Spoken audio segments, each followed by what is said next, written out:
Hi, I'm Suhasini Vishwanathan and I'm a dietitian and HOD at Qua Nutrition. I've been working with Qua Nutrition for over 9 years now, and of the many specializations, one of it is being a certified pediatric nutritionist.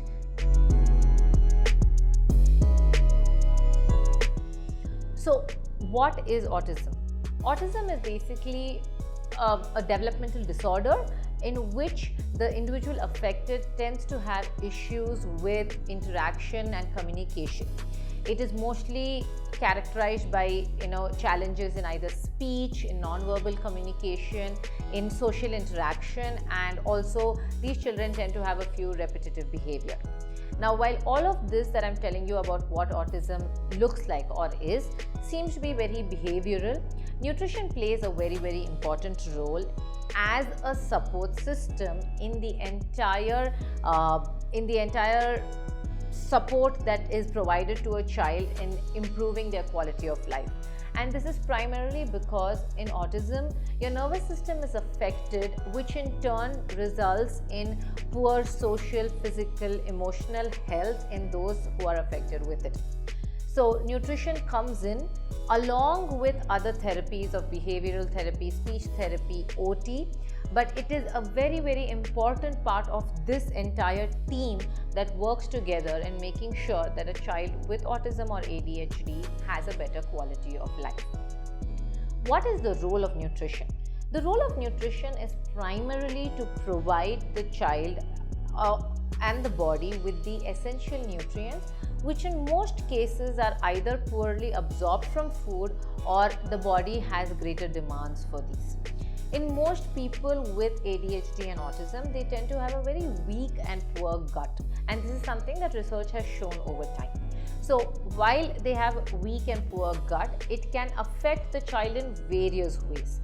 The most common symptoms that are generally seen is children have poor focus and attention, they have communication language delays, they tend to have constipation, and these are just a few of the many symptoms. Now, what's also important to understand is these symptoms are different for different individuals and at absolutely different degrees as well.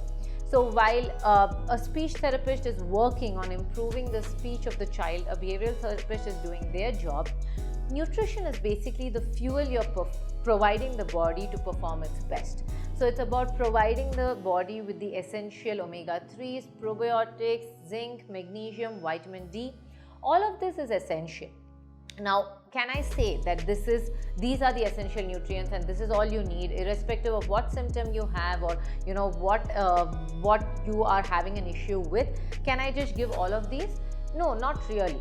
Like I said, each child is different and each child's expression of what issue they have is very different at an absolutely varying degree. You can have a child for whom constipation might not even be an issue, and for another child it could be that their speech and communication is just not coming even until the age of 6, 7 or 8. So it really depends on what is the most pressing issue and what nutrients you're focusing on and how you are working it all together to make sure that the child is getting it in the right dosage and at the right way. So when it comes to nutrition, while today the awareness on autism and ADHD is pretty good, and most doctors are able to identify it early and advise the parents to go into different therapies and therapists to make sure the child improves, where nutrition is something that's pretty much resorted to as a last step. Now that's something I think is not right, because while you're going in for all the therapies, nutrition is required to work along with it. So the role of nutrition is important, like I said, because it is the nervous system that's affected, and providing the body with the essential omega-3s, magnesium and all of it in the right way, in the right combination and the right dosage will help in showing greater improvements in the therapy that you're taking your child to. However, because of nutrition being always looked upon as restriction, parents don't also want to resort to it. I've seen a lot of parents who know that yes, nutrition is important, but they choose not to do it because they feel and they believe that their child is already doing so much different, the child is so different, and they don't want to restrict the child from what is important. While yes, there has been enough and more research which speaks about a lot of restrictions. It is important to understand that these restrictions are only because you want everything else to work well. So gluten-free and casein-free and soy-free diet, like a GFCF-SF diet, is the most commonly recommended diet for a child with autism and ADHD. Is it required for everybody? Well, we take a call based on the degree of symptoms, but does it work? Yes, in most cases, we have seen great improvements in children when they've gone on a restrictive diet. And here I'm going to explain to you why that happens. That happens because, like I said, children have poor, weak guts. Children with ADHD autism are seen over time to have weak guts. Now, when food like gluten, which is there in your wheat, oats, barley, rye, casein, which is predominantly in milk, and soy, when all these foods enter the body, they get impartially digested. So they're not completely digested. Now, when they're not completely digested, they release something known as peptides. Now, these peptides go out of the intestines. They basically leak out of the intestines because of the weak intestinal lining, and they cross the blood-brain barrier. And when they cross the blood-brain barrier, it affects their moods, their behavior, and all of this will in turn affect the therapy and the rate at which you're trying to improve your child's speech or behavior or whatever it is. So hence the gluten-free, casein-free, soy-free diet tends to be the most successful because of this basic theory that restricting these nutrients makes this entire blood-brain barrier of the peptides doesn't cross the blood-brain barrier, and there is no fogginess or mood or behavior that you have to additionally deal with. So that is why this diet works. Is it required for everybody? Like I said, it depends on the individual, it depends on your individual symptoms and the degree of it. At our clinic, when most parents come in, like I said, they tend to have a notion of, let me not do this, can I at least give this, can I at least give that? We, however, do mention that if we believe that the particular diet is going to be beneficial, then there is no a gray zone. It is either you do it or you don't. So that's very important, and like I said, it's important that you don't feel you're restricting your child, but instead you feel empowered that you're allowing the new body to get the essential nutrients and the brain to process everything without any fogginess or any disturbance. In terms of nutrition for autism, it's something that we've been doing at our clinic since we started. Have we seen successful cases? Yes. Does that mean there's a cure to autism and ADHD?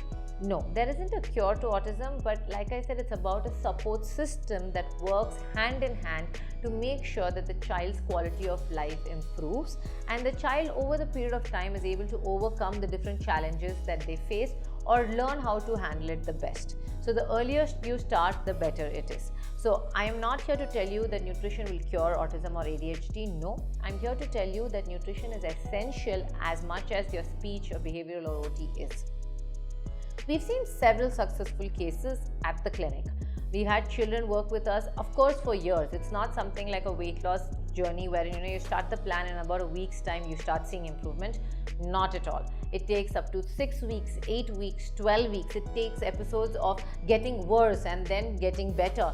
It takes a discovery of what's actually working, what's not. It is a process, and it is a long duration during which we are doing the same thing, but we are being consistent at it, and we are seeing how the child and the body responds to what we are putting in as nourishment to the body.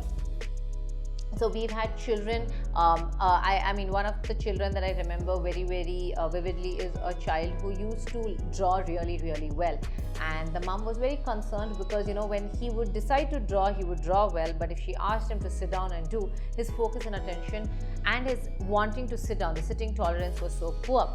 So we started working with the essential nutrients, and we saw in a period of 3-6 months, the child actually grew so much better. And I know of his paintings being displayed in different places. So this is to tell you that the parent was extremely persistent despite every hurdle on her way. She decided she's going to give this the best because she saw talent in that child and she wanted the child to sit down and pursue it. At the same time, we've had few children who probably haven't seen much response in a period of 3 months. We've had few children who've taken longer. And we've also had few children who, because you're giving the body something different and restricting the body of certain nutrients, not nutrients, I would say it's restricting the body of certain peptides and certain foods, you could have an adverse reaction initially. The child could actually get worse, but you have to be persistent and continuous to see the improvement in the child. And so there have been successful cases, there have been cases where parents have come in and understood how to continue, and at the same time there have been cases where probably the entire period of time was too short to see as much improvement in the child. But having said that, nutrition is very, very important, like it is for you to take your child to a speech therapist or an OT. So you might ask me at this point that, okay, if it is a gluten-free, casein-free, soy-free diet, if it is the omegas, the probiotics and all of that, why can't I as a parent start doing all of it by myself? Now, no one size fits each child. Your child could have a completely different set of symptoms and a completely different degree of expression of it, and what you are giving might actually not be what the child needs. So taking a child to a nutritionist might be working the next step on the basis of what is required, and also making sure while you're doing all of this, the child's basic growth and development is not affected. So that's why it's important that while there is so much on the internet on this diet and that diet and these nutrients and these supplements, planning it out and doing it in a planned and well-structured manner is very, very important. So yes, the role of nutrition in autism is very, very crucial, and it's very important that you start early and you don't wait till after having done a few years of different therapies and then coming into a nutritionist to give you that difference. It is a process, and while you take your child for so many years to different people, you have to also do that nutrition in the right way for so many years together to see the improvement. Most parents who started on the journey have always been happy with at least one or two things that they see the child is no longer having to deal with, and that's a success. Each day is different, but each improvement, each minute improvement is something to celebrate.